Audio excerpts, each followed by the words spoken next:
Comparadun is a very versatile fly because it can pass as an emerger and a dry fly, an adult as well.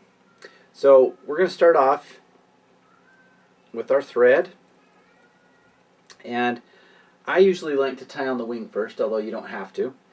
In order to do that, I'm grabbing some coastal deer hair, and you kind of have to eyeball the amount that you want. I usually just kind of hold it up to the fly until I judge the amount that I need, and then you want to clip this off as close to the base as possible.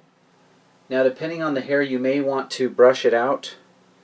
This patch I have here is not the best patch. It's pretty good, but we want to get rid of that under fur.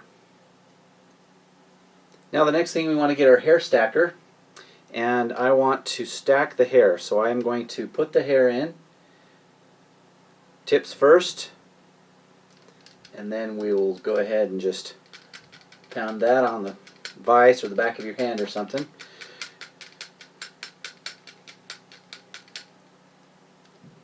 Now here's a little tip. You want to pull this out in accordance to the way your fibers are going to be oriented on the fly. So in this case, the fibers need to come, they're going to be tied in forward facing.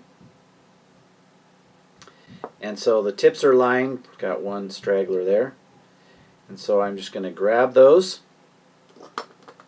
And what we want to do is measure about the body width for the length of the wing. And this has the longer black tips, which is not the ideal type of hair, but this will work good because I'll cut it to length, or I'm going to make it the right length here. So I'm just going to put this right where I want the back of the clump to be situated, and measuring it off again. I'm going to come around, going to make a wrap or two, and then I'm going to start to tighten that. Move back as we tighten, and you'll see the hair start to flare a bit. Okay, now I don't want to let go of the clump in the back here. I'm going to come in there really tight, and this is where some good scissors come in handy, and snip off that. And then I want to come in here and finish off the taper. Just build a thread base down and hide all of those fibers. Okay, once I've got that, I'm going to move to the back. And for this is going to be a sparkle Comparadun, because I'm going to use some sparkle emerger yarn. This is a light tan. You can use light tan or amber. I was just looking at some betas hatching the other day, and the shucks were a little more tan. And I'm just going to grab a small amount of that and tie that in right there at the bend of the hook.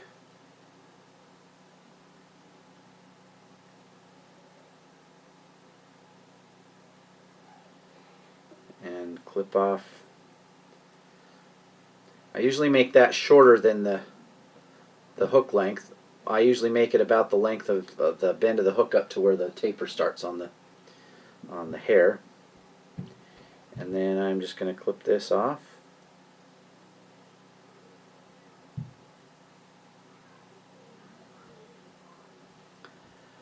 Okay, now I've got the tail tied in. For the body, I'm just going to simply use a little bit of some olive dubbing, and I mean little. Less is more here, and so I'm just going to lightly, very lightly cover the thread with this dubbing.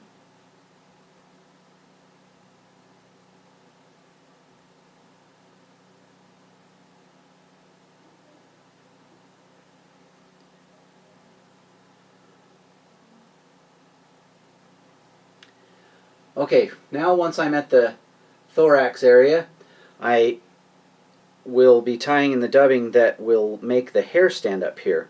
So what I want to do is I want to peel back the hair.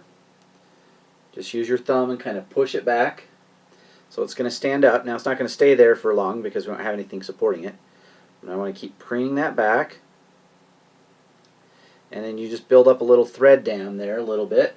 And then I'll get my thorax dubbing, which is going to be a little darker color.